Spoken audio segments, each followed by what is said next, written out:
जब मुझे mark Peyton के एक्स्ट्रा मैरिटल अफेयर के बारे में पता चला तो न उसने पैनिक किया और न ही साफ मना किया। हम दोनों ने बैठकर बहुत ही मैच्योरली बात की और म्यूचुअली डिवोर्स के लिए अग्री हो गए। सब कुछ बहुत सिविल तरीके से चल रहा था, लेकिन कोर्ट के रास्ते में मैं खुद को रोक नहीं पाई और मैंने उससे एक सवाल पूछ ही लिया। मार्क, तुम हमारा वो पहला घर अपने पास रखने की जिद क्यों कर रहे थे? हो दैट, मार्क ने बेहद कैजुअल और लापरवाह अंदाज में जवाब दिया। क्लोई बहुत जेलस है। वो उस हर एक चीज के निशान मिटा देना चाहती है जहां मैं किसी और औरत के साथ रहा हूं, तभी उसे तसल्ली मिलेगी। उसने अपना सिर हिलाया। उसके चेहरे पर एक हल्की सी मुस्कान थी, जैसे किसी नादान बच्चे की हरकत पर आती है। She is such a child. मैं कुछ सेकंड्स के लिए एकदम फ्रीज हो गई। मैं उसके उस खुश चेहरे को देख रही थी जो मुझे डिवोर्स देने के रास्ते पर आगे बढ़ रहा था। फिर बिना एक पल गंवाए मैंने अपना हैंडबैग घुमाया और सीधे उसके चेहरे पर दे मारा। मैंने तब तक मारा जब तक कि उसकी नोज से ब्लड नहीं बहने लगा। दरअसल मुझे इमोशनल डिटैचमेंट की प्रॉब्लम है। जब मार्क ने मुझसे डिवोर्स मांगा तो मैंने अपने हमेशा वाले काम और रैशनल एटीट्यूड के साथ डील किया। चूंकि गलती उसकी तरफ से थी, इसलिए वो हमारे मेजॉरिटी एसेट्स मुझे देने के लिए आसानी से मान गया। लेकिन वो हमारे उस पहले घर को अपने पास रखने पर अड़ा रहा। हमने वो हाउस तब खरीदा था जब हम 24 साल के थे, अपनी पूरी लाइफ की सेविंग्स लगाकर। मुझे आज भी वो दिन याद है जब हमें उसकी कीज मिली थीं। हम उस खाली घर में खड़े थे जहां फ्रेश पेंट की स्मेल आ रही थी और हमारी आंखों में चमकते हुए सपने और फ्यूचर की प्लानिंग थी। वो खुशी सालों बाद भी मैं भूल नहीं पाती। 8 साल बीत गए और जैसे जैसे मार्क की एनुअल सैलरी बढ़ती गई, हम बड़े और ज्यादा ब्यूटीफुल हाउसेज में शिफ्ट होते गए। हमारे डिवोर्स के टाइम तक हम 7 प्रॉपर्टीज के मालिक थे। हमने अपने पहले घर में सालों से कदम भी नहीं रखा था। वो घर जिसने कभी हमारे सारे सपनों को समेट रखा था, अब बहुत पुराना, पुअरली लिट और चीपली डेकोरेटेड लगता था। हमारी बाकी प्रॉपर्टीज के सामने उसकी कोई हैसियत नहीं थी। अगर उसकी कोई वैल्यू थी भी तो बस उन सालों की मेमोरीज जब मार्क और मैं एक दूसरे के प्यार में दीवाने थे। इसलिए जब मार्क ने उस घर को रखने की जिद की तो मैंने नादानी में सोचा कि भले ही उसका दिल बदल गया हो, लेकिन कम से कम उसे इस सिचुएशन के लिए गिल्ट है और वो हमारे 10 ईयर रिलेशनशिप की यादों को संजो कर रखना चाहता है। पर मैं कितनी गलत थी। वो घर सिर्फ उसकी यंग गर्लफ्रेंड के खेलने का एक ठिकाना बनने वाला था। वहां न कोई नॉस्टैल्जिया था, न कोई गिल्ट। एक ऐसा इंसान जिसने मुझे धोखा दिया, अगर उसके दिल में मेरे लिए एक इंसान के तौर पर थोड़ी सी भी इज्जत होती तो वो इतनी घटिया बात इतने कैजुअल तरीके से कभी नहीं कहता। मैंने एक गहरी सांस ली और मार्क के साइड प्रोफाइल को देखा। वो बहुत खुश लग रहा था। खुश इसलिए क्योंकि हम डाइवोर्स के लिए कोर्ट जा रहे थे। कुछ सेकंड्स के बाद मैंने अपनी सीट बेल्ट चेक की, सामने की रोड देखी, कार के इंटीरियर पर एक नजर डाली और अपने हाथों में अपने हैंडबैग का वेट महसूस किया। नेक्स्ट सेकंड मैंने अपनी पूरी ताकत से अपना बैग घुमाया और सीधे उसके चेहरे पर मारा, जिससे उसकी नोज फट गई और ब्लड का एक स्प्रे उड़ा। Bloody hell! इला, क्या तुम पागल हो गई हो? मार्क इस अचानक हुए हमले से पूरी तरह शॉक में था। उसका वो हमेशा रहने वाला कंपोज डिमीनर पल भर में बिखर गया और उसने गाली दी, जो कि उसकी पर्सनैलिटी के बिल्कुल खिलाफ था। मैंने उसके रिएक्शन को बहुत ध्यान से देखा और जरूरत पड़ने पर स्टीयरिंग व्हील पकड़ने के लिए तैयार रही। आखिर भले ही मेरी पूरी लाइफ बिखर रही थी, पर मुझे अपनी जान अभी भी प्यारी थी। मार्क ने तुरंत कार को रोड के साइड में रोका। उसकी नोज से ब्लड टपक रहा था। उसने एक टिश्यू पेपर से अपना ब्लड साफ करते हुए मुझे एक एंग्री ग्लेयर दिया। उसने अपनी ब्राउज सिकोड़ी और अपने गुस्से को कंट्रोल करने की कोशिश की। उसकी आवाज में एक भारी डिसअपॉइंटमेंट थी। एला, मैंने हमेशा सोचा था कि तुम बहुत स्मार्ट और लेवल हेडेड हो, किसी आम बदतमीज औरत की तरह नहीं। क्या हम इस डिवोर्स को थोड़ी डिग्निटी के साथ हैंडल नहीं कर सकते थे? मैं जोर से हंस पड़ी, एक ठंडी बेरुखी हंसी। डिग्निटी? रियली? तुम इस डिवोर्स की प्लानिंग महीनों से कर रहे थे, अपनी उस मिस्ट्रेस के साथ एक नई लाइफ स्टार्ट करने के लिए मरे जा रहे हो। जाहिर है तुम तब तक डिग्निफाइड रह सकते हो जब तक सब कुछ तुम्हारे हिसाब से चल रहा है, जब तुम्हें वो सब मिल रहा है जो तुम चाहते हो। अचानक मुझे समझ आया कि मैं अब तक ठीक होने का सिर्फ नाटक कर रही थी। लेकिन मेरा क्या? धोखा मुझे मिला है, छोड़ मुझे दिया गया है और इस पूरे मेस को झेलने के लिए मुझे मजबूर किया गया है। मैं क्यों अपनी डिग्निटी बचाए रखूं? ये डिग्निटी नहीं है, ये एक डोरमैट बनना है। मार्क ने मुझे ऐसे देखा जैसे मेरा मानसिक संतुलन बिगड़ गया हो। तुम चाहती क्या हो? मैं चाहती हूं कि तुम दोनों तड़पो, मैं चाहती हूँ कि तुम्हारा और उस औरत का कभी कोई हैप्पी एंडिंग न हो। मैंने उसे घूरते हुए कहा, आई वॉन्ट रिवेंज। मार्क अभी इस बात को प्रोसेस ही कर रहा था कि मैंने उसे एक और स्लैप जड़ दिया। उसकी तीखी आवाज कार में गूंज उठी और उसके चीक पर एक लाल हाथ का निशान छप गया। इससे पहले कि मैं अगला हाथ उठाती, मार्क ने गुस्से में तपते हुए मेरी रिस्ट पकड़ ली। Ila, don't push it too far. Too far? मैंने कहा। मेरा चेहरा अभी भी एक्सप्रेशनलेस था। क्या तब टू फार नहीं था जब तुमने चीटिंग की? जब तुम मेरे हाथ का बना सूप अपनी मिस्ट्रेस के लिए लेकर गए? जब मैं हॉस्पिटल में थी और क्लोई ने मुझे नीचा दिखाने के लिए अपनी इंटीमेट फोटोज भेजी? मैं इस डिवोर्स के लिए तब तक अग्री नहीं करूंगी जब तक मैं अपना हिसाब बराबर न कर लूं। मार्क ने मुझे ऐसे देखा जैसे वो मुझे पहली बार देख रहा हो। वो कड़वाहट से हंसा। फाइन फाइन आइला, मैं हमेशा से जानता था कि तुम सेल्फिश और कोल्ड ब्लडेड हो। तुम अपनी हार कभी एक्सेप्ट नहीं कर सकती, लेकिन मैंने फिर भी तुम्हें अंडर एस्टिमेट किया। वो इस डिवोर्स को और कॉम्प्लिकेट नहीं करना चाहता था और न ही अपनी प्यारी क्लोई को और ज्यादा दिनों तक मिस्ट्रेस बनाकर रखना चाहता था। मार्क ने अपनी आंखें बंद की और इस मामले को आगे न बढ़ाने का फैसला किया। All right, let's say I deserve this. मैंने अपनी रिस्ट छुड़ाई और उसे एक कोल्ड स्मर्क दिया। कितने महान हो तुम, प्यार के लिए खुद को सैक्रिफाइस कर रहे हो। अपने इस पेट के ऑपरेशन के स्कार्स अपनी उस लिटिल डार्लिंग को जरूर दिखाना, ताकि वो तुम्हारी इस तकलीफ से पूरी हमदर्दी जता सके। और इसी के साथ मैंने उसके चेहरे पर एक और करारा स्लैप मार दिया। जब हम कोर्ट पहुंचे तो मेरा मूड थोड़ा बेहतर हो चुका था, लेकिन तभी एक तीखी चीख ने उस पल को खराब कर दिया। क्लोई बेनेट, मार्क की मिस्ट्रेस, कोर्ट के एंट्रेंस पर खड़ी थी। उसने अपने हाथ से अपना मुंह ढक रखा था और वो पीले पड़े चेहरे से मार्क को देख रही थी।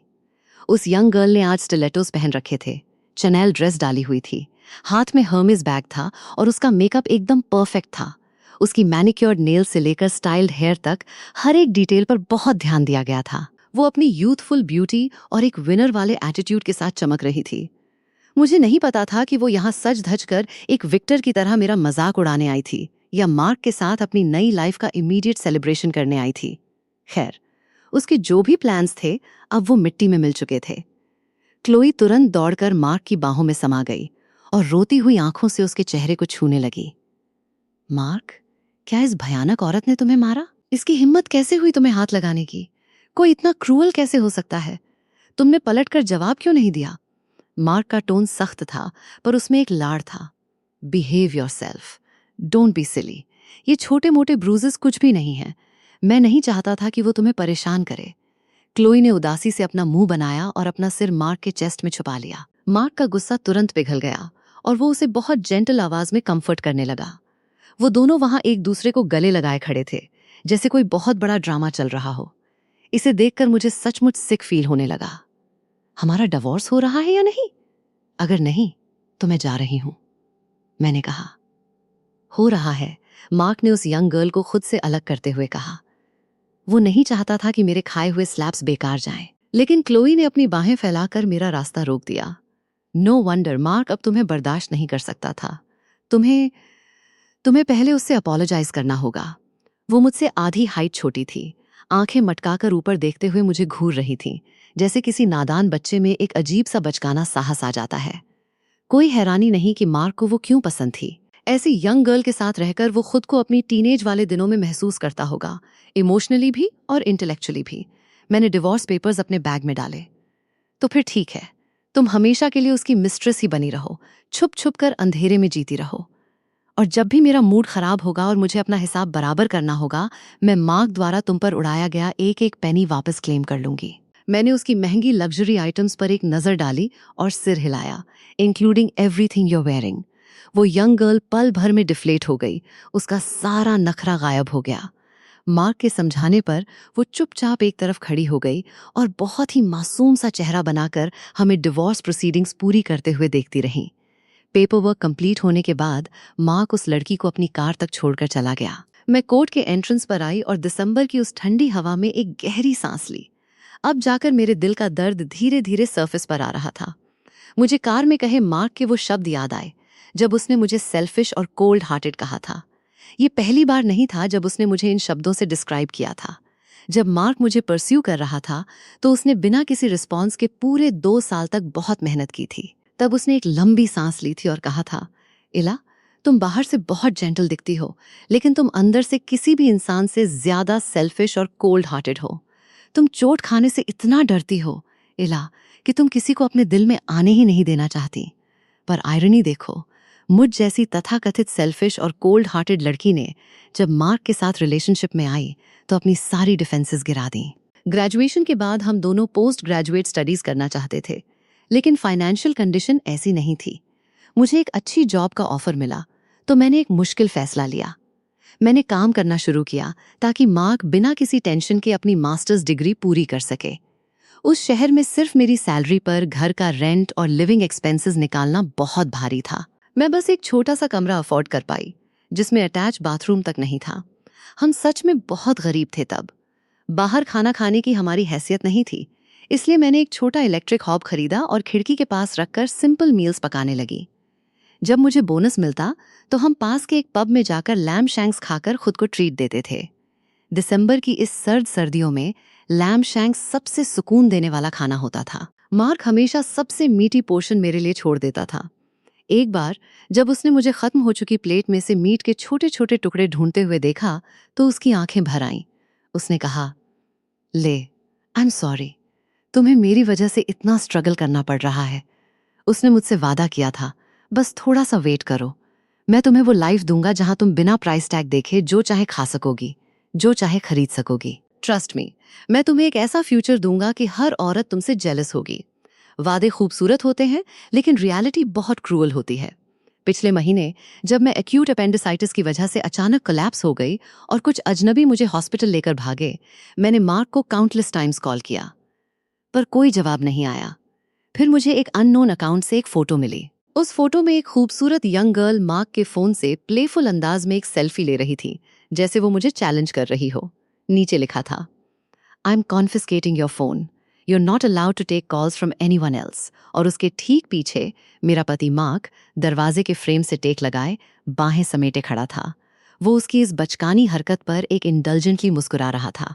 अगले दिन मार्क हॉस्पिटल आया। मेरी शांत आंखों के सामने वो बहुत थके हुए अंदाज में बोला, इला, 10 साल हो गए हैं, लोग चीजों से थक जाते हैं, तुम जो चाहो कॉम्पेंसेशन ले लो। क्लोई अभी यंग है, उसके खिलाफ कोई दिल में कड़वाहट मत रखना। घर वापस आकर मुझे अपने इम्पल्सिव बिहेवियर पर थोड़ा पछतावा हुआ। वायलेंस कभी किसी चीज का आंसर नहीं होता। लाइफ बहुत लंबी है। मैं इस सिचुएशन को और ज्यादा ग्रेसफुली हैंडल कर सकती थी, या फिर ज्यादा क्लेवर तरीके से अपना रिवेंज प्लॉट कर सकती थी।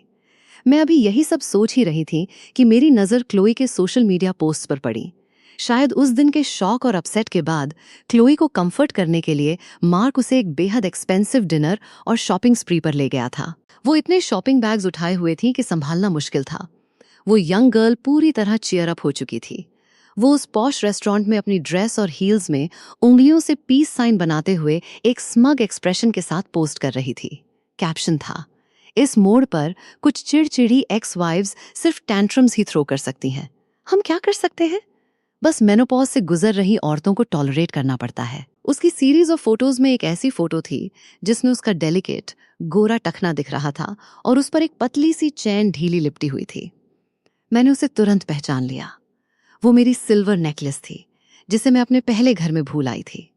वो एक सिंपल सिल्वर नेकलेस था जो मार्क ने मुझे हमारे डेटिंग के फर्स्ट ईयर में दिया था, जिसे मैंने सालों तक बहुत संभाल कर पहना था। डाइवोर्स पेपर्स में वो घर के साथ साथ जल्द ही मार्क की प्रॉपर्टी बनने वाली थी। अब वो उसे क्लोई को एंकलेट बनाकर दे या किसी कुत्ते को पहनाए, मैं कुछ नहीं कर सकती थी। कितनी घटिया टैक्टिक थी। क्लोई ने जानबूझकर वो फोटो पोस्ट की थी ताकि मैं उसे देखूं, चिढ़ूं और वो मुझसे जीत सके। मैंने सोशल मीडिया ऐप बंद कर दिया। मैंने खुद से बिल्कुल सच कहा, हाँ, मैं प्रोवोक हो चुकी थी। सच है, वायलेंस रास्ता नहीं है। सच है, लाइफ लंबी है और मैं इसे ज्यादा ग्रेसफुली हैंडल कर सकती थी। लेकिन राइट नाउ मुझे बस उन दोनों के चेहरों से वो कमीनी मुस्कान छीननी थी। मैंने सबसे पहले अपने लॉयर को कॉल किया ताकि डिवोर्स एग्रीमेंट में बदलाव किया जा सके। मैंने अपना माइंड चेंज कर लिया है। मैं चाहती हूँ कि मार्क पेटन यहाँ से बिल्कुल खाली हाथ जाए। लॉयर एक पल के लिए रुका, ये डिमांड पूरी होना थोड़ा मुश्किल हो सकता है। It doesn't matter. मेरी आंखें फोन स्क्रीन पर क्लोई के उस घमंडी ट्रायम्फेंट चेहरे पर टिकी थीं। आखिरकार मैं वो इंसान नहीं हूं जो एक लंबी लीगल बैटल अफोर्ड न कर सके। फोन रखने के बाद मैं अपने ड्रेसिंग रूम में गई और एक ऐसा हैंडबैग उठाया जिसके कॉर्नर्स पर हेवी मेटल लगा हुआ था। मैं सीधे उसी शॉपिंग सेंटर की तरफ ड्राइव कर गई जहां मार्क और वो घूम रहे थे। मैंने उन दोनों को एंट्रेंस पर एक दूसरे की बाहों में बाहें डाले देखा। मैंने पूरी ताकत से अपना बैग घुमाया। उस बैग का मेटल कॉर्नर सीधे मार्क की आईब्रो पर जाकर लगा और ब्लड निकलने लगा। क्लोई फिर से चीख उठी। मार्क ने गुस्से में अपना माथा पकड़ लिया। इला, अब किस बात पर पागल हो रही हो तुम? मैंने अपनी एक आईब्रो उठाई। क्या हुआ? पलट कर मारोगे? मार्क ने आसपास जमा होती भीड़ को देखा और अपने दांत भींचे। तुम मुझे किस तरह का इंसान समझती हो? मैंने अपना सिर हिलाया। गुड। और फिर मैंने उसके चेहरे पर एक और करारा स्लैप जड़ दिया। आसपास के स्पेक्टेटर्स बड़े मजे से आपस में डिस्कस करने लगे। क्या चल रहा है? जाहिर है वो मिस्ट्रेस को पीट रही है। नहीं, ऐसा लग रहा है कि ये लेडी सिर्फ पति को टारगेट कर रही है। ऑफ कोर्स, मैं सिर्फ उसे ही मार रही थी। दुश्मन को 100 बार चोट पहुंचाओ, लेकिन खुद का नुकसान मत करो। मिस्ट्रेस पर अटैक करना असॉल्ट माना जाता और पुलिस मुझे अरेस्ट कर सकती थी। लेकिन अभी तक डिवोर्स न हुए पति को पीटना ज्यादा से ज्यादा डोमेस्टिक वायलेंस माना जाता। और हर कोई जानता है कि हमारे यहाँ डोमेस्टिक वायलेंस के केसेस को कैसे हैंडल किया जाता है। वो यंग गर्ल गुस्से से तिलमिलाते हुए जोर से बोली, वो तुम्हें डिवोर्स दे रहा है। हमने तुम्हें कॉम्पेंसेशन दे तो दिया है, अब तुम्हें और क्या चाहिए? हमने? मैंने इस वर्ड को बड़े ध्यान से दोहराया। मार्क और मेरा अभी तक डिवोर्स फाइनलाइज नहीं हुआ है और तुमने अभी तक उससे शादी नहीं की है। तो एग्जैक्टली ये हम कौन है? आसपास के लोगों ने पहले ही वीडियोस रिकॉर्ड करना स्टार्ट कर दिया था। वाओ, ये मिस्ट्रेस कितनी बेशर्म है। जल्दी फिल्म करो इसे। देखते हैं ये चीटिंग हस्बैंड अपनी मिस्ट्रेस के लिए अपनी पत्नी पर हाथ उठाता है या नहीं। मार्क का दिमाग अभी पूरी तरह घास चरने नहीं गया था। शायद उसे बेहद एम्बैरसमेंट महसूस हो रही थी, इसलिए वो क्लोई को खींचकर वहां से ले जाने की डेस्परेट कोशिश करने लगा। वो यंग गर्ल छूटने के लिए छटपटा रही थी, जिससे उसके शॉपिंग बैग्स हर तरफ बिखर गए। जब मार्क इस पूरे कायोस में फ्लस्टर्ड था, मैंने मौके का फायदा उठाया और अपने बैग से उस पर एक के बाद एक वार किए। कभी निशाना उस पर लगता तो कभी क्लोई पर, जब वो उसकी बाहों से अपना सिर बाहर निकालती। एकदम इंडिस्क्रिमिनेट अटैक्स। इस पूरे हंगामे में क्लोई की एक शू निकल गई और जो नेकलेस उसने एंकलेट की तरह पहन रखी थी वो टूट कर खुल गई, जिससे वो जोर से अपने हिप्स के बल जमीन पर गिर पड़ी। वो नेकलेस भीड़ में कहीं उड़कर गायब हो गई। मार्क के रोकने के बावजूद क्लोई ने तुरंत पुलिस को कॉल कर दिया। हमें पुलिस स्टेशन ले जाया गया। मेरा लॉयर तुरंत वहां आ पहुंचा और उसने पूरी सिचुएशन को अपने हाथ में ले लिया। I am sorry officer. मैंने बेहद मासूमियत से अपना सिर झुकाते हुए माफी मांगी। मुझे अचानक अपने पति के अफेयर के बारे में पता चला। इस बिट्रायल और अबैंडनमेंट ने मुझे पागल कर दिया था। मैं खुद पर कंट्रोल नहीं रख पाई और इम्पल्स में आकर मैंने उन पर हाथ उठा दिया। आप लोगों को परेशानी देने के लिए मैं बेहद माफी चाहती हूँ।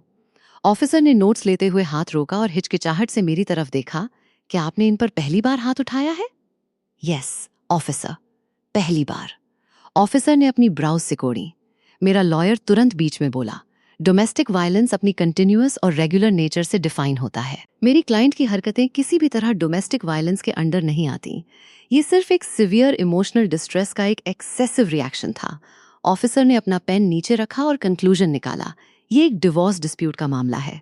आप लोग घर जाइए और आपस में ठीक से बात कीजिए। क्लोई अचानक अपनी जगह से खड़ी हो गई। उसकी आवाज बहुत तीखी थी। व्हाट? इनका चेहरा इतना खराब दिख रहा है और आप इसे डिटेन तक नहीं करेंगे? ऑफिसर ने मार्क के चेहरे को एग्जामिन किया। ये सिर्फ दिखने में खराब लग रहा है। ये माइनर इंजरी की कैटेगरी में भी नहीं आता। हमारे असेसमेंट के हिसाब से ये डिटेंशन के स्टैंडर्ड्स को मैच नहीं करता। क्लोई ने बेबसी से आसपास देखा, फिर अचानक अपने माथे पर आए एक छोटे से नीले निशान की तरफ उंगली उठाई। और मेरा क्या? इसने मुझे भी मारा है। मैं इसकी फैमिली मेंबर नहीं हूं, तो ये असॉल्ट हुआ ना?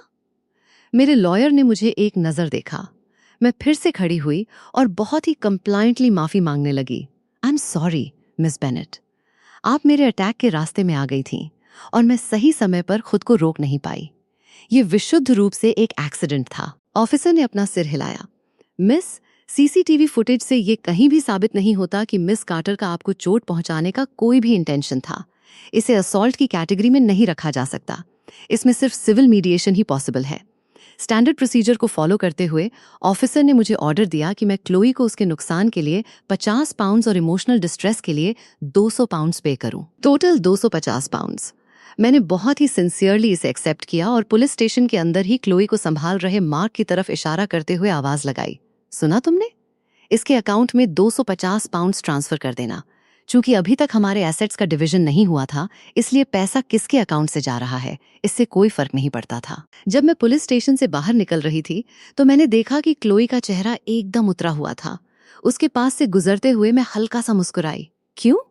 आ गया मजा? फालतू में मुझे उकसाने की क्या जरूरत थी? डिवोर्स फाइनल होने में अभी 1 महीने का कूलिंग ऑफ पीरियड बाकी है। मैं किसी भी वक्त अपना माइंड चेंज कर सकती हूँ। दोबारा शो ऑफ करने का मन है? स्टेशन से बाहर आते ही मुझे एक अजीब सा सुकून महसूस हुआ, जैसे दिमाग की सारी परतें एकदम साफ हो गई हों। वो जो लोग कहते हैं ना कि काम रहो, अपनी डिग्निटी मेंटेन करके रखो, वो सब बकवास है। मैं खुद को बेवकूफ बना रही थी। अपनी भड़ास को अंदर दबाने का मतलब है कि वो रात के सन्नाटे में फिर से बाहर आएगी और आपको अंदर ही अंदर खा जाएगी। आप बार बार उस धोखे और बेइज्जती को याद करके तड़पते रहोगे। हिसाब हमेशा तुरंत बराबर करना चाहिए। जब गुस्सा आए उसे तभी निकाल दो। भड़ास बाहर निकलते ही मन अपने आप हल्का हो जाता है। आखिरकार मैंने भी वही रास्ता चुना जो धोखेबाज पतियों की बीवियां चुनती हैं, लड़ना और तमाशा करना। लेकिन मैं खुद को नहीं तड़पाऊंगी, मैं उन दोनों को तड़पाऊंगी। मैं बॉक्सिंग जिम में ट्रेनिंग कर रही थी जब मुझे पता चला कि शॉपिंग सेंटर के बाहर मेरे अपने चीटिंग हस्बैंड और उसकी मिस्ट्रेस को पीटने का वीडियो वायरल हो चुका है। वैसे तो मैं हमेशा से फिटनेस रूटीन फॉलो करती आई हूँ, लेकिन वो सिर्फ खुद को एक्टिव रखने और शेप में रहने के लिए था। मैंने कभी नहीं सोचा था कि मुझे अपनी इस स्ट्रेंथ का इस्तेमाल किसी को कूटने के लिए करना पड़ेगा। जब मैंने उस लड़ाई के पल को दोबारा याद किया तो मुझे लगा कि मैं और बेहतर कर सकती थी। वो मार थोड़ी और सैटिस्फाइंग हो सकती थी। बस इसीलिए मैंने बॉक्सिंग क्लासेस ज्वाइन कर ली। ब्रेक के दौरान मेरा यंग बॉक्सिंग इंस्ट्रक्टर जोशुआ बार बार अपने फोन को और मुझे देख रहा था। हे इला, ये तुम ही हो ना? क्यूरियस होकर मैंने उसका फोन लिया और देखा कि वो वीडियो सच में फट चुका था। किसी ने तो हम तीनों की पूरी पर्सनल इंफॉर्मेशन तक इंटरनेट पर निकाल दी थी। कमेंट्स की जैसे बाढ़ आई हुई थी। चलो, आखिरकार किसी ने तो सिर्फ दूसरी औरत को नहीं बल्कि असली गुनहगार को भी पीटा। मुझे उन औरतों से नफरत है जो कहती हैं कि मिस्ट्रेस से बाद में निपटेंगे, पहले अपने मर्द को घर ले जाएं। सच तो ये है कि वो उस कचरे को छोड़ना ही नहीं चाहती। लेडीज, फिट रहना बहुत जरूरी है। जरा वाइफ के टोन्ड मसल्स तो देखो। पंच मारते वक्त क्या सही पावर आ रही है। वाइफ कितनी गॉर्जियस है यार। वो मर्द अंधा है क्या? बेशक कुछ लोग मार्क और क्लोई की साइड भी ले रहे थे। क्या सिर्फ मुझे ही ऐसा लगता है कि इसे डिवोर्स ले लेना चाहिए? वाइफ बहुत ज्यादा वायलेंट है। कोई हैरानी नहीं कि मर्दों को जेंटल औरतें पसंद आती हैं। ये तो खुद उसे दूर भगा रही है। मैं भी मिस्ट्रेस को ही चुनता। वो कितनी नाजुक है और फिर भी उसे बचाने की कोशिश कर रही थी। कौन मर्द इस पर नहीं फिसलेगा? एक औरत होने के नाते मैं कहूंगी, कभी कभी अपनी गलतियों को भी देखना चाहिए। सड़क पर ऐसा सीन क्रिएट करना कितना अनडिग्निफाइड है। एक ग्रेसफुल एग्जिट ज्यादा लेडी लाइक होता। इन सब सपोर्टर्स से बढ़ावा पाकर क्लोई ने भी एक नया अकाउंट बना लिया और अपनी चोटों के क्लोजअप्स पोस्ट करने लगी। उसकी गोरी स्किन पर नीले निशान और ब्लड के धब्बे साफ दिख रहे थे। जाहिर है वो सिंपैथी बटोरने की कोशिश कर रही थी। उसका कैप्शन था, भले ही तुमसे प्यार करना मुश्किल है पर मैं हार नहीं मानूंगी। मैंने मन ही मन हंसते हुए बॉक्सिंग जिम से अपनी एक फोटो के साथ रिप्लाई किया, तुम्हारे लिए ये मुश्किल नहीं है, ये सिर्फ पैथेटिक है। इसके बाद मैंने अपने अकाउंट पर क्लोई की उन सारी हरकतों के सबूत पोस्ट कर दिए जो वो मुझे चिढ़ाने के लिए करती थी। जैसे उसकी वो फोटो जिसमें वो मुंह बनाकर सूप पी रही थी और लिखा था, इनके हाथ का बना ये हर्बल सूप बेहद बकवास है, पर मार्क जिद करते हैं कि मैं इसे पीऊं क्योंकि मैं बहुत कमजोर हूं। या फिर मेरी अपेंडिक्स की सर्जरी वाली रात को उसका भेजा गया वो मैसेज। सर्जरी में बहुत डर लगता होगा ना? मार्क कह रहे थे कि मुझे बादलों की गड़गड़ाहट से डर लगता है, इसलिए उनका मेरे साथ रहना जरूरी है। या फिर उसकी वो फोटो जिसमें वो एक डायमंड रिंग पहने हुए थी और साथ में मार्क के क्रेडिट कार्ड की 2 लाख पाउंड्स की रिसीट थी और उसका चेहरा खुशी से चमक रहा था। कैप्शन था, लाइफ इज सो ईजी। उसका वो सारा शो ऑफ, घमंड और उकसाना, यहाँ तक कि मेरा वो सिल्वर नेकलेस टखने में पहनना, मैंने सब कुछ पब्लिक कर दिया। जब क्यूरियस फॉलोअर्स मेरे अकाउंट पर आने लगे तो मैंने उन्हें पूरा सच दिखा दिया। बॉक्सिंग सेशन खत्म करके एक रिफ्रेशिंग शावर लेने और फ्रेश क्लोथ्स बदलने के बाद जब मैंने अपना फोन उठाया तो देखा कि पब्लिक ओपिनियन पूरी तरह पलट चुका था। क्लोई की वो मासूम और फ्रैजाइल इमेज पूरी तरह तबाह हो चुकी थी। ब्लडी हेल, क्या घटिया औरत है। इसे देखकर मेरा खून खौल रहा है। बार बार वाइफ की उम्र का मजाक उड़ा रही है, जैसे ये खुद कभी बूढ़ी नहीं होगी। काम डाउन यारों, जाओ और वाइफ का वो वीडियो देखो जहां वो उस चीटिंग बास्टर्ड और उसकी मिस्ट्रेस को पीट रही है। पूरे सैटिस्फैक्शन। मैंने इसे रिपीट पर देखा है, आत्मा को शांति मिल जाती है। अब आया ना असली ड्रामा। हर एक पंच बिल्कुल परफेक्ट जगह पर लगा। अगर मैं उस होम रेकर की जगह होती तो अपना मुंह छुपाकर बैठती। ये पागल है क्या जो बार बार वाइफ को उकसा रही है? कुछ लोग सच में बेहद घटिया होते हैं। किसी का पति चुराकर तसल्ली नहीं मिली तो अपने ट्रॉफी का शो ऑफ भी करना था। लेकिन कुछ लोग अभी भी अपनी सो कॉल्ड सोफिस्टिकेशन झाड़ रहे थे। क्या सिर्फ मुझे ही वाइफ बेचारी लग रही है? इस पूरे ड्रामे से साफ है कि वो अभी भी इस चीज से बाहर नहीं निकल पाई है। बेहतर होता कि वो डिग्निटी के साथ वॉक अवे करती और अपने एक्स से ज्यादा फिट और अमीर बंदा ढूंढती। तब असली मजा आता। हाँ, उसे किसी और ब्लोक के साथ देखना चाहिए। तब उस मर्द को एहसास होगा कि उसने क्या खोया है। शायद वो रेंगता हुआ वापस आ जाए। मेरा बॉक्सिंग ट्रेनर जोशुआ इस पूरे गॉसिप को बड़े मजे लेकर देख रहा था। उसने मुझसे कहा कि मेरी इस ट्रेंडिंग पॉपुलैरिटी की वजह से मैं इस जिम की स्टार अट्रैक्शन बन सकती हूँ। ये कहते हुए उसने अपनी बॉडी को थोड़ा सीधा किया, अपने मसल्स दिखाए और एक हैंडसम चेहरे के साथ अपनी ब्राइट स्माइल बिखेरी। लिसन, मेरे बारे में तुम्हारा क्या ख्याल है? मैं उस टॉसर को जेलस फील कराने में तुम्हारी हेल्प कर सकता हूँ। मैं उससे उम्र में छोटा हूँ और दिखने में कहीं ज्यादा बेहतर हूँ। बस मेरे साथ दिखने भर से ही एक शब्द भी और बोला तो मैं तुम्हारी शिकायत कर दूंगी कि तुम स्टूडेंट्स को हरास करते हो, मैंने उसे टोकते हुए कहा। राइट देन उसने तुरंत अपने हाथ खड़े कर दिए। मैंने अपने काम से एनुअल लीव ली और एक होटल में शिफ्ट हो गई। उस घर में रहने से बेहतर था जहाँ की हर एक चीज मुझे उसकी याद दिलाती थी। अब मेरा रूटीन था जिम में वर्कआउट करना, स्विमिंग करना और एग्जीक्यूटिव लाउंज में आफ्टरनून टी एंजॉय करना। अपने पेंट हाउस स्वीट से शहर की लाइट्स को देखना और सुबह जब तक मन करे तब तक सोना। कोई मर्द मुझसे प्यार नहीं करता तो क्या हुआ? मैं खुद से दोगुनी मोहब्बत करूंगी। इसी बीच इंटरनेट पर कुछ परम ज्ञानी आत्माएं अभी भी एक्टिव थीं जिन्हें लगता था कि मैं अपनी डिग्निटी खो रही हूं। स्क्रॉल करते हुए मेरी नज़र एक रिलेशनशिप एक्सपर्ट के वीडियो पर पड़ी जिसके 1 मिलियन फॉलोअर्स थे और वो मेरी ही सिचुएशन पर ज्ञान दे रहा था। एक औरत का सबसे सोफिस्टिकेटेड बदला होता है इंडिफरेंस। असली विदाई हमेशा खामोश होती है। भले ही मिस कार्टर को लग रहा हो कि वो जीत गई हैं, लेकिन असल में वो अपने एक्स हस्बैंड की गलतियों की सजा खुद को दे रही हैं। ब्रेकअप के बाद ऐसा तमाशा करने से आप अपनी बची कुची डिग्निटी भी खो देती हैं। वो मर्द बस यही सोचेगा कि अच्छा हुआ ऐसी औरत से पीछा छूटा। मैंने एक ठंडी हंसी हंसी। ये लोग अपने घुटने टेकने और चुपचाप सहने की आदत को कितना महान बनाकर पेश करते हैं। मुझे इस बात से क्या फर्क पड़ता है कि उस धोखेबाज मार्क के दिमाग में मेरी आखिरी इमेज क्या बनेगी? क्या मैं अपनी छाती में गिल्ट और दर्द दबाकर बैठ जाती, कगाल होकर वहां से निकल जाती, ताकि मार्क के दिमाग में मेरी एक कूल और डिग्निफाइड एक्स वाइफ की इमेज बनी रहे? हो सकता है वो कभी आधी रात को पछतावे के साथ मुझे याद करता, लेकिन क्या सच में? खैर, लोग इस पूरे मामले को बहुत शेयर कर रहे थे। ये सच में बहुत ज्यादा ट्रेंड हो रहा था। मैंने तुरंत अपना प्रोफाइल अपडेट किया।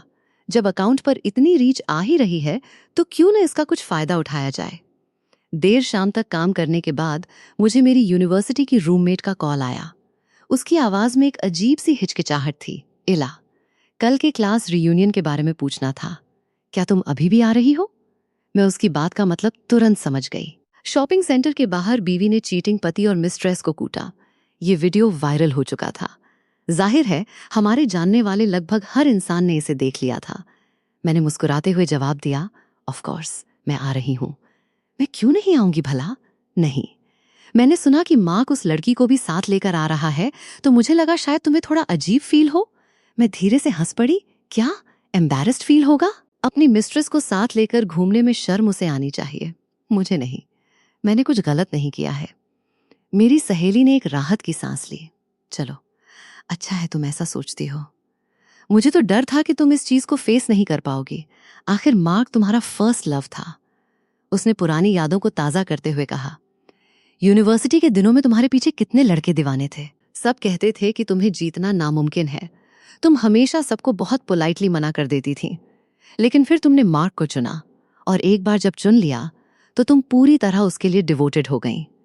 यूनिवर्सिटी से लेकर शादी तक के ये 15 साल किसी के लिए भी इतनी आसानी से भूल पाना नेचुरल नहीं है। मेरे दिल में एक हल्की सी टीस उठी। चलो अब पुरानी बातों को छोड़ते हैं, परसों मिलते हैं। जब मैंने क्लास रियूनियन के प्राइवेट रूम का दरवाजा खोला तो अंदर का हंसता खेलता माहौल पल भर में एकदम शांत हो गया। सब मुझे अजीब नजरों से देखने लगे। मैंने सामने देखा, क्लोई ठीक मार्क के बगल में बैठी हुई थी। उसके हाथ में एक छोटा सा कुत्ता था जिसे वो बटर बिस्किट्स खिला रही थी। मैंने उन बिस्किट्स को तुरंत पहचान लिया। वो मेरे हाथ के बेक किए हुए थे। मुझे बेकिंग करना बहुत पसंद था, खाने के लिए नहीं बल्कि उस क्रिएटिव प्रोसेस के लिए। मार्क अक्सर कुछ जार्स अपने ऑफिस ले जाता था और कहता था कि ये बाहर के ट्रीट से कहीं ज्यादा हेल्थियर हैं। जब क्लोई ने मुझे देखा तो उसने जानबूझकर एक और बिस्किट कुत्ते को खिलाया। उसकी आंखों में साफ साफ एक प्रोवोकेशन थी। ये कचरा तो सिर्फ कुत्तों के खाने के लायक ही है। मैंने अपना सिर हिलाया। बिल्कुल, तुमसे बेहतर तो ये कुत्ता ही है। वैसे तुम्हारे बगल में जो मर्द बैठा है वो सालों से यही कचरा खा रहा है। क्लोई को मेरी बात समझने में 1 सेकंड लगा। उसके चेहरे का एक्सप्रेशन कंफ्यूजन से सीधे गुस्से में बदल गया। माहौल में टेंशन बढ़ती देख हमारे क्लासमेट्स ने तुरंत बात को संभालने की कोशिश की।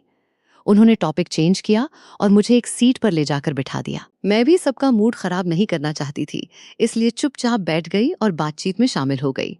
कुछ राउंड्स ड्रिंक्स के होने के बाद माहौल फिर से थोड़ा लाइट हुआ। सब अपनी यूनिवर्सिटी के दिनों को याद करने लगे, ग्रेजुएशन फोटोज और पुराने स्टूडेंट आईडी कार्ड्स शेयर करने लगे। ठीक जब माहौल एकदम परफेक्ट था, क्लोई ने फिर से अपनी टांग अड़ा दी। पुरानी चीजों की बात चल रही है तो मैं बताऊं, कल घर की सफाई करते हुए मुझे बहुत सारा पुराना सामान मिला। उसने अपने बैग से मेरे और मार्क की पुरानी फोटोज निकाली। वो ब्लेसिंग चार्म निकाला जो हम दोनों कैथीड्रल से साथ लाए थे। मार्क के हाथ से लिखे वो लेटर्स निकाले जो वो बिजनेस ट्रिप्स के दौरान मुझे भेजता था। वो सारा सामान जिसे मैंने अपने पहले घर में बहुत संभाल कर रखा था, वो एक एक करके उन्हें बाहर निकालने लगी और जोर जोर से सबका मजाक उड़ाने लगी। इस फोटो को देखो, कितनी घटिया है। वैसे तो मार्क इतने हैंडसम लगते हैं, पर इसमें कितने बेकार लग रहे हैं। और ये कितना अंधविश्वास है। सिर्फ बूढ़ी औरतें ही इन चीजों में यकीन रखती हैं। उसने अपनी फॉक से उस स्टर्लिंग सिल्वर रिंग को घसीटा जो मार्क और मैंने अपने पहले वैलेंटाइंस डे पर खरीदी थी। ऐसी सस्ती सिल्वर रिंग को संभाल कर रखा है। साफ पता चलता है कि कभी कोई महंगी चीज देखी ही नहीं। क्लासमेट्स एक दूसरे को देखने लगे। सब चोरी छिपे मेरा रिएक्शन चेक कर रहे थे। मैं चुपचाप खड़ी हुई और मैंने आइस वाटर से भरा पूरा ग्लास सीधे मार्क के चेहरे पे फेंक दिया। सो रहे हो क्या? जो कचरा साथ लेकर आए हो उसे कंट्रोल नहीं कर सकते? फिर मैं क्लोई की तरफ मुड़ी। और तुम सच में बहुत मेहनत करती हो, न सिर्फ ऐसा कूड़ा इकट्ठा करने में बल्कि इन छोटी छोटी फालतू चीजों को सहेज कर यहाँ लाने में भी। मार्क ने तुरंत अपना चेहरा साफ किया और मेरा हाथ पकड़कर मुझे एक तरफ ले गया। उसकी आवाज में एक दबा हुआ गुस्सा था। ये सब तुम्हारी उस ऑनलाइन पोस्ट की वजह से हो रहा है। क्लोई को 2 दिनों से लगातार बुली किया जा रहा है। वो पूरी रात रोई है। उसने तुम्हारे साथ सीधे तौर पर कुछ गलत नहीं किया, यहाँ तक कि तुम्हारा नाम तक नहीं लिया। वो बस तुम्हारी इन पुरानी चीजों के जरिए अपना थोड़ा सा दिल हल्का कर रही थी। तुम ऐसी हरकतें क्यों कर रही हो? She deserves it. मैंने वो खाली ग्लास पूरी ताकत से सीधे मार्क के नोज ब्रिज पर दे मारा। And so do you. Mark की नाक, जो पिछली मार से अभी पूरी तरह ठीक भी नहीं हुई थी, फिर से ब्लीड करने लगी। क्लोई एक बार फिर जोर से चीखी और कई क्लासमेट्स तुरंत हम दोनों को अलग करने के लिए बीच में आ गए। लीला! मार्क गुस्से में दहाड़ा। हमारे सारे क्लासमेट्स के सामने ऐसा तमाशा कर रही हो? तुम्हें थोड़ी भी शर्म नहीं आती? तुम्हें लगता है ये लोग तुमसे सिंपैथी रखेंगे? ये सब सिर्फ तुम पर हंस रहे हैं। मैं कड़वाहट से मुस्कुराई। मुझे किस बात का डर? चीटर तुम हो। जानबूझकर मिस्ट्रेस बनने वाली ये औरत है। अगर यहाँ किसी को शर्म आनी चाहिए तो वो निश्चित रूप से मैं नहीं हूं। मैंने घूमकर आसपास के क्लासमेट्स पर अपनी नजर दौड़ाई। और अगर यहाँ किसी को भी लगता है कि शर्मिंदा मुझे होना चाहिए तो शायद उन्हें अपने मॉरल कंपस को एक बार चेक करने की जरूरत है। कुछ क्लासमेट्स जो अब तक मजे ले रहे थे अचानक असहज हो गए और उन्होंने शर्मिंदगी से अपने सिर झुका लिए। मार्क ने एक गहरी सांस ली और बगल वाले कमरे का दरवाजा खोला। इला, चलो बात करते हैं। बगल के उस खाली प्राइवेट रूम में मार्क ने गुस्से और फ्रस्ट्रेशन में अपने माथे को सहलाया। इला, मुझे समझ नहीं आता, तुम हमेशा से इतनी इमोशनली डिस्टेंट रही हो। जब तुम्हारे पेरेंट्स तुम्हें छोड़कर गए तब भी तुमने खुद को संभाल लिया था। तो फिर एक और इंसान के जाने से क्या फर्क पड़ता है? क्या ये सब सिर्फ इसलिए है क्योंकि मेरे अफेयर से तुम्हारी रेपुटेशन खराब हो रही है? तुम मुझे इस तरह क्यों तड़पा रही हो? ऐसा तो है नहीं कि तुमने कभी सच में मेरी परवाह की हो। मेरा चेहरा बिल्कुल एक्सप्रेशनलेस था। ओह, तुम्हें ऐसा क्यों लगता है? मार्क कमरे में चक्कर काटने लगा, मानो अपनी बरसों की भड़ास निकाल रहा हो। हमारी पूरी शादी के दौरान तुमने प्रमोशन का एक भी मौका नहीं छोड़ा, यहाँ तक कि उसकी वजह से तुमने बच्चे पैदा करने से भी मना कर दिया, जबकि मेरी हैसियत ऐसी थी कि मैं तुम्हें पूरी तरह सपोर्ट कर सकता था। पर तुमने कभी कोई आसान जॉब चुनी ही नहीं। कई बार तो तुम मुझसे भी ज्यादा बिजी रहती थीं। यहाँ तक कि अपनी रेयर छुट्टियों के दिनों में भी तुम घर जल्दी आकर मेरा इंतजार करने के बजाय जिम जाना या क्लासेस लेना पसंद करती थीं। क्या तुम्हें पता है कि मैं रोज काम से घर लौटकर एक गर्म रोशनी और किसी के इंतजार का कितना भूखा था? वो सुकून, वो कंफर्ट मुझे सिर्फ क्लोई के साथ मिला है। क्लोई तुमसे अलग है। वो इनोसेंट है, पैशनेट है, और मैं ही उसकी पूरी दुनिया हूँ। मैं तुमसे भीख मांगता हूँ, प्लीज उसे टारगेट करना बंद करो। मैं मार्क का ये बेशर्म चेहरा और बर्दाश्त नहीं कर पाई। टेबल पर जो कुछ भी मेरे हाथ लगा, वैसेस, ग्लासेस, मैंने सब उठाकर उसकी तरफ फेंकना शुरू कर दिया। क्या तुम अंधे हो? तुम्हें नहीं पता कि ये सब शुरू किसने किया था? ये ढोंग बंद करो। अपने अफेयर को जस्टिफाई करने के लिए मुझ पर उंगली उठाना बंद करो। तुम मर्द के नाम पर एक धब्बा हो। मैं लगातार चीजें फेंक रही थी और वो अजीब तरीके से खुद को बचाने की कोशिश कर रहा था। तुमने अपने प्रमोशन के मौके क्यों नहीं छोड़े? तुम घर पर रहकर मेरे लिए खाना क्यों नहीं बनाते थे? तुमने देर रात घर पर रहकर मेरे लिए बत्ती क्यों नहीं जलाई? हाँ, मैं कभी वैसी पारंपरिक गुड वाइफ नहीं रही जैसा मर्द चाहते हैं, क्योंकि मैं कभी अपनी माँ जैसी नहीं बनना चाहती थी। जब मैं बहुत छोटी थी, मेरे पिता का एक अफेयर था। माँ बार बार उनके पुराने अच्छे दिनों की बातें याद करती थीं और पागलों की तरह रोती रहती थीं। वो कहती थीं कि उन्हें यकीन नहीं होता कि वो इंसान इतना बदल गया, और सारा दोष उस होम रेकर पर मढ़ देती थीं। लेकिन तब तक पिता अपनी चौथी मिस्ट्रेस के साथ घूम रहे थे। जब माँ पागलों की तरह उस दूसरी औरत से लड़ने जाती थीं, तो पिता उन्हें बड़ी बेरुखी और चिढ़ के साथ देखते थे। वो मिस्ट्रेस मुस्कुराती थीं और आसपास के लोग माँ को दया और मजाक की मिली जुली नजरों से देखते थे। उसी दिन मैंने खुद से एक खामोश वादा किया था। इस जिंदगी में मैं खुद को कभी इतना पथेटिक नहीं बनने दूंगी। मैं कभी किसी पर पूरी तरह भरोसा नहीं करूंगी, कभी किसी रिश्ते से इतनी ज्यादा अटैच नहीं होंगी। इसीलिए मेरा कभी कोई ऐसा दोस्त नहीं रहा जिससे मैं अलग न हो सकूं। किसी लड़के को देखकर कभी मेरे दिल की धड़कनें तेज नहीं हुई। यहाँ तक कि अपने पेरेंट्स के सामने भी मैं कभी पूरी तरह वल्नरेबल नहीं हो पाई। लेकिन इस लंबी जर्नी में मेरी स्थिर इमोशंस एक ठहरे हुए तालाब जैसी बन गईं। मेरी जिंदगी इतनी डिटैच्ड हो चुकी थी कि ऐसा लगता था जैसे मैं इस दुनिया से कभी भी गायब हो जाऊं तो किसी को फर्क नहीं पड़ेगा। सच कहूं तो मार्क में कोई खास बात नहीं थी। वो बस सही समय पर मेरी जिंदगी में आ गया था। जब मैं अपने होने के मायने ढूंढ रही थी, तब उसने मुझसे कहा था, इला, प्यार एक बहुत खूबसूरत चीज है। सिर्फ चोट खाने के डर से इसे खुद से दूर मत करो। इसलिए मैंने अपना दिल खोलने की कोशिश की, किसी से प्यार करने की कोशिश की। लेकिन मेरी नेचर में हमेशा सेल्फ प्रिजर्वेशन की एक मजबूत भावना रही, जिसका मतलब था कि मैं कभी बिना किसी शर्त के किसी को पूरी तरह अपना नहीं सकती थी। मैं अपनी किस्मत किसी मर्द के भरोसे नहीं छोड़ सकती थी। शादी के बाद जब हमारी फाइनेंशियल कंडीशन बेहतर हुई, मैंने एक हाउसकीपर रखी ताकि मैं घर के कामों से फ्री होकर अपने करियर पर ध्यान दे सकूं। इसमें क्या गलत है? अगर आज मैं एक कॉर्पोरेट एग्जीक्यूटिव नहीं होती, तो क्या तुम्हारे साथ डिवोर्स हैंडल करने के लिए मुझे इतनी पेड लीव मिलती? अगर मैं सबसे बेस्ट लॉयर अफोर्ड नहीं कर सकती थी, तो क्या तुम इतनी जल्दी हमारे एसेट्स का सेटलमेंट करने के लिए तैयार होते? अगर मैं 2 बच्चों के साथ घर पर बैठकर सिर्फ झाड़ू पोछा कर रही होती, तो क्या तुमसे लड़ने आने से पहले मुझे बच्चों की देखरेख का इंतजार नहीं करना पड़ता? कमरे का दरवाजा न जाने कब खुल चुका था और बाहर खड़े हमारे कई क्लासमेट्स अपने फोन से ये सब रिकॉर्ड कर रहे थे। मुझे अच्छी तरह पता था कि ये तमाशा भी बहुत जल्द वायरल होने वाला है। हमारे पुराने क्लासमेट्स वहां एकदम सन्न खड़े थे। उन्हें इस सदमे से बाहर आने और हम दोनों को अलग करने में कुछ सेकंड्स लग गए। मार्क और क्लोई को कोई संभाल कर दूसरी तरफ ले गया, जबकि मेरी यूनिवर्सिटी वाली रूममेट मेरे पास ही रुक गई। ये रीयूनियन अब पूरी तरह एक हाई वोल्टेज ड्रामा सेशन में बदल चुका था। मेरी सहेली ने बहुत सोचते हुए कहा, इला, तुम हमेशा हमें हैरान कर देती हो। तुम्हें पता है, हम सब तुम्हें आइस क्वीन कहते थे। हमें लगता था कि तुम कभी किसी को डेट ही नहीं करोगी। फिर अचानक तुम मार्क के साथ रिलेशनशिप में आ गई और इतने सालों तक तुम्हारी ये शादी इतनी स्मूथ चलती रही। लेकिन जब हमने हाल ही में तुम्हारा वो शॉपिंग सेंटर वाला वीडियो देखा, तो हम सब शॉक रह गए। हालांकि उसे देखना काफी सैटिस्फाइंग था। हमने कभी सपने में भी नहीं सोचा था कि तुम ऐसा कुछ करोगी। वो थोड़ा वो थोड़ा मेरी सहेली आगे बोलने में हिचकिचाई। मैंने मुस्कुराते हुए उसकी बात पूरी की। एक पागल औरत जैसा लगा ना? Mad woman? अरे नहीं, वैसा भी नहीं। उसने थोड़ा ऑकवर्ड होकर कहा। It's fine. मैंने सीधे शब्दों में कहा। मुझे नहीं लगता कि पागल औरत एक बुरा शब्द है। ये बात मुझे हाल ही में समझ आई है। औरतों को सदियों से बहुत ज्यादा सबमिसिव होना सिखाया गया है।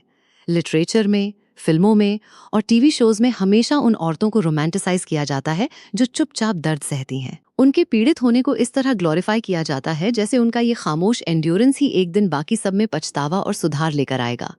लेकिन जब हम आखिरकार वो करते हैं जो हमें करना चाहिए, यानी पलट कर वार करना, तो हमें मैड वुमन का लेबल दे दिया जाता है। पर जब आपको चोट पहुंचे तो आपको ईंट का जवाब पत्थर से देना चाहिए। हमारे पास अटैक करने और खुद को प्रोटेक्ट करने की पावर होनी चाहिए। अतीत में मैं ये सब नहीं समझती थी। मैं सिर्फ खुद को सबसे अलग करना जानती थी। ऐसा नहीं था कि मैं प्यार नहीं करना चाहती थी, मैं बस भाग रही थी। इस बात पर मार्क सही था। संभावित दर्द से बचने के लिए मैं प्यार की खूबसूरती को छूने से भी बहुत डरती थी। जब मुझे मार्क के अफेयर का पता चला तो मुझे अपने दिल का दरवाजा खोलने पर पछतावा हुआ। मैंने सोचा, क्या मैं गलत थी? शायद मुझे किसी को अपने दिल में आने ही नहीं देना चाहिए था। लेकिन इन कुछ दिनों के डायरेक्ट इमोशनल रिलीज ने, एक के बाद एक जड़ें, इन स्लैप्स ने मुझे अचानक समझा दिया कि जिंदगी ऐसी नहीं होनी चाहिए। एक डरपोक इंसान तो रुई से भी चोट खा जाता है, वो अपनी खुशी से ही डरने लगता है। हमें ये जिंदगी सिर्फ एक बार मिली है और हमें उन सभी चीजों का सामना करना चाहिए जो लाइफ हमें देती है। जब खुश हो तो हंसो, जब दुख हो तो रो, जब प्यार करने का मन हो तो खुलकर प्यार करो। चोट खाना बिल्कुल ओके है, जिसे जाना है उसे जाने दो। जहां लड़ना जरूरी हो वहां खुलकर लड़ो। तभी हम बिना किसी रिग्रेट के अपनी लाइफ को पूरी तरह जी सकते हैं। तभी हम लाइफ के अगले तोहफे के लिए हमेशा पैशनेट और होपफुल रह सकते हैं। सच कहूं तो हाल फिलहाल में लाइफ काफी इंजॉयबल हो गई थी। जब भी क्लोई खुद को रोक नहीं पाती और मुझे चिढ़ाने के लिए कोई न कोई हरकत करती, मैं सीधे मार्क को ढूंढती और उसकी अच्छी तरह धुनाई कर देती। इस डर से कि कहीं वो गुस्से में पलटकर वार न कर दे, मैं हमेशा अपने ट्रेनर जोशुआ को एक बॉडीगार्ड की तरह अपने साथ रखती थी। धीरे धीरे बात यहाँ तक पहुंच गई कि सिर्फ मेरा हाथ उठते देख मार्क और क्लोई दोनों इंस्टिंक्टिवली डर के मारे सिकुड़ जाते थे और उनके चेहरों पर दहशत साफ दिखती थी। और बिल्कुल ऐसा ही होना चाहिए था। उन्हें मेरे सामने अपनी तथाकथित खुशी का शो ऑफ करने की कोई इजाजत नहीं होनी चाहिए। ये बहुत ज्यादा इरिटेटिंग था। एक चीटर और एक होम रेकर को हमेशा अपनी पूंछ दबाकर बहुत संभल कर जीना चाहिए और मैं इस चीज से पूरी तरह सेटिस्फाइड थी। लेकिन क्लोई ने अभी भी अपना सबक पूरी तरह नहीं सीखा था। अपनी प्रेगनेंसी का पता चलते ही वो खुद को रोक नहीं पाई और उसने मुझे एक बेहद घमंडी टोन के साथ अपनी स्कैन रिपोर्ट सेंड कर दी। तुम शादी के 6 सालों में भी प्रेग्नेंट नहीं हो पाई। तुम्हारा अबैंडन होना बिल्कुल सही था। शुक्र है मेरी बॉडी ने मुझे निराश नहीं किया और मार्क तो 7वें आसमान पर हैं। मैंने बहुत इंटरेस्ट के साथ उसके उस बेली की फोटो को देखा। मेरी हंसी रुकने का नाम नहीं ले रही थी। क्या वो साफ तौर पर मुझे ये नहीं बता रही थी कि उसका ये बेली अब और इंतजार नहीं कर सकता? खैर, क्लोई को अपनी इस हरकत पर बहुत जल्द पछतावा होने वाला था, क्योंकि डिवोर्स की कोर्ट हियरिंग वाले दिन मैं वहां पहुंची ही नहीं। जब वो पागलों की तरह मेरे फोन पर गुस्से वाले कॉल्स की बौछार कर रही थी, मैं एक बीच पर हॉलिडे एंजॉय कर रही थी और अपने फॉलोअर्स के लिए कंटेंट फिल्म कर रही थी। इला, तुम अपनी जबान से कैसे पलट सकती हो? मार्क ने फोन पर चिल्लाते हुए कहा। मैंने आलस भरे अंदाज में सनबाथ लेते हुए जवाब दिया, मैं बिना हॉलिडे मनाए डिवोर्स लेने के लिए बहुत थक चुकी हूँ। मार्क से कहो कि कोर्ट की एक नई डेट ले ले। मेरी लाइव स्ट्रीम पर फैंस की रौनक लगी हुई थी। वाह, ये लेडी सच में डिवोर्स लॉज का सही इस्तेमाल करना जानती है। Lol, reverse psychology. जब तक मैं जल्दी में नहीं हूं तब तक टेंशन उन्हें होगी। देखते हैं अब मिस्ट्रेस का घमंड कब तक टिकता है। नई डेट आने से पहले ही मार्क को कोर्ट से एक और समन मिला। मेरे लॉयर ने एक नया कॉन्ट्रैक्ट ड्राफ्ट किया था जिसमें डिमांड की गई थी कि मार्क इस शादी से बिल्कुल खाली हाथ, यानी नथिंग लेकर बाहर जाएगा। शुरुआत में मार्क ने इससे साफ मना कर दिया और मामले को 1 महीने के लिए और खींच दिया। लेकिन जैसे जैसे क्लोई का बेली बाहर आने लगा और वो यंग गर्ल अपनी ब्यूटी को लेकर कॉन्शियस होने लगी, उसका सपना था कि वो अपनी वेडिंग ड्रेस में बेहद गॉर्जियस दिखे। वो बस जल्द से जल्द शादी करना चाहती थी। उसने रो रो कर ऐसा तमाशा खड़ा किया कि आखिरकार मार्क को डिवोर्स की उन स्ट्रिक्ट टर्म्स पर अग्री होना ही पड़ा। मार्क, डार्लिंग, तुम साल के मिलियंस कमाते हो, तुम ये सब वापस अर्न कर लोगे। अगर हमने जल्दी शादी नहीं की तो मैं अपनी वेडिंग ड्रेस में फिट भी नहीं हो पाऊंगी। मार्क ने अपने दांत भींचे और एग्रीमेंट साइन कर दिया। मुझे हमारे सारे मैरिटल एसेट्स सफलतापूर्वक मिल गए। मेरी पिछली वायरल वीडियोस ने मुझे बहुत बड़ी एक्सपोजर दी थी, और चूंकि मैं इस पूरी डिवोर्स प्रोसेस को लाइव स्ट्रीम कर रही थी, मेरे अकाउंट पर कई लाख फॉलोअर्स बढ़ चुके थे। मैंने हिसाब लगाया तो समझ आया कि ये डिवोर्स मेरे लिए काफी प्रॉफिटेबल साबित हो रहा था। जिस दिन हमने फाइनल एग्रीमेंट साइन किया, क्लोई के आंखों में आंसू थे। वो अपने होठों को चबाते हुए, खुद को पूरी तरह पीड़ित दिखाते हुए मुझसे पूछने लगी, अब तो तुम सेटिस्फाइड हो ना? अब जब ये कूलिंग ऑफ पीरियड खत्म होगा तो तुम्हारे पास कोऑपरेट न करने का क्या बहाना होगा? मैंने एक हल्की सी मुस्कान दी। डोंट वरी, मैं वादा करती हूँ कि इस बार मैं जरूर आऊंगी। डिवोर्स वाले दिन कोर्ट में मार्क और क्लोई पूरे प्रोसेस के दौरान अपनी सांसें रोके बैठे रहे। जब तक डिवोर्स पेपर्स उनके हाथ में नहीं आ गए, उनकी मुंह से एक आवाज तक नहीं निकली। पेपर्स मिलते ही उन्होंने एक राहत की सांस ली। इस बार मैंने अपना वादा निभाया, क्योंकि जो बॉम्ब मैंने बहुत ध्यान से प्लांट किया था वो बस फटने ही वाला था। मार्क अपना इरादा बदले उससे पहले मुझे ये सारे टाइज पूरी तरह कट करने थे। भले ही मेरी इस विवादित डिवोर्स प्रोसेस का वीडियो वायरल हो चुका था, लेकिन उनकी पर्सनल इन्फॉर्मेशन को मार्क ने इंटरनेट से सप्रेस करवा दिया था, और मैंने भी उसमें कोई दखल नहीं दिया था। लेकिन अब बिल्कुल सही समय था। डिवोर्स मिलने के ठीक अगले दिन, जब मार्क और क्लोई अपनी वेडिंग के इनविटेशन डिजाइन्स शॉर्टलिस्ट कर रहे थे, मार्क की पूरी आइडेंटिटी इन्फॉर्मेशन ऑनलाइन लीक हो गई। उसकी प्रतिष्ठित मल्टीनेशनल फर्म ने बहुत तेजी से एक्शन लिया और उसी दिन एक स्ट्रांगली वर्डेड स्टेटमेंट जारी कर दिया। उसका कोर मैसेज बहुत सिंपल था। मिस्टर पेटन ने हमारी कंपनी की कोर वैल्यूज और एम्प्लॉय कोड ऑफ कंडक्ट का गंभीर उल्लंघन किया है। उनका एम्प्लॉयमेंट कॉन्ट्रैक्ट तुरंत प्रभाव से टर्मिनेट किया जाता है। उसकी वो 7 फिगर सैलरी पल भर में गायब हो गई। क्लोई ने भी मेरी तरह सोशल मीडिया पर सक्सेस पाने की कोशिश की, लेकिन जैसे ही उसने बड़े उत्साह के साथ अपनी एंगेजमेंट रिंग और बेबी बम्प का शो ऑफ करना शुरू किया, इनअप्रोप्रिएट वैल्यूज प्रमोट करने के आरोप में उसका अकाउंट प्लेटफॉर्म से परमानेंटली बंद कर दिया गया। इसी बीच मेरे लॉयर का मुझे एक मैसेज आया। मिस्टर पेटन को टर्मिनेशन की वजह से भारी कॉन्ट्रैक्ट पेनल्टीज का सामना करना पड़ रहा है, और उनके इस एक्सेसिव स्पेंडिंग और एसेट्स के डिवीजन को ध्यान में रखते हुए हमारे प्रिलिमिनरी कैलकुलेशंस बताते हैं कि वो इस वक्त लगभग 1 मिलियन पाउंड्स के कर्ज में डूब चुके हैं। अपने फोन पर आए इन नोटिफिकेशंस को देखते हुए मैंने अपने आइस्ड कोकोनट वाटर की एक घूंट ली। मेरे पैर उस मखमली सफेद रेत पर थे, और सामने नीले समुद्र और आसमान का एक खूबसूरत नजारा था। मैंने सिर्फ एक शब्द में रिप्लाई किया, परफेक्ट। मेरी लाइव स्ट्रीम में फैंस जमकर सेलिब्रेट कर रहे थे। कंग्रैट्स इला, आज तुम पूरी तरह आजाद हो गई और अपनी बेस्ट लाइफ जी रही हो। वो चीटर और मिस्ट्रेस अब हमेशा के लिए एक दूसरे के साथ फंस चुके हैं। एक जॉबलेस और एक बैंड, परफेक्ट मैच। ये एंडिंग इतनी सेटिस्फाइंग है कि मैं आज रात भर पार्टी कर सकता हूँ। मैंने उस अनंत होराइजन को देखा। समुद्र की ठंडी हवा मेरे बालों को उड़ा रही थी, और मेरे चेहरे पर एक बेहद खिली हुई आजाद मुस्कान थी। ऐसा लगा जैसे मेरा वो बरसों पुराना इमोशनल क्वारंटाइन अब पूरी तरह और बहुत प्राकृतिक तरीके से हील हो चुका था।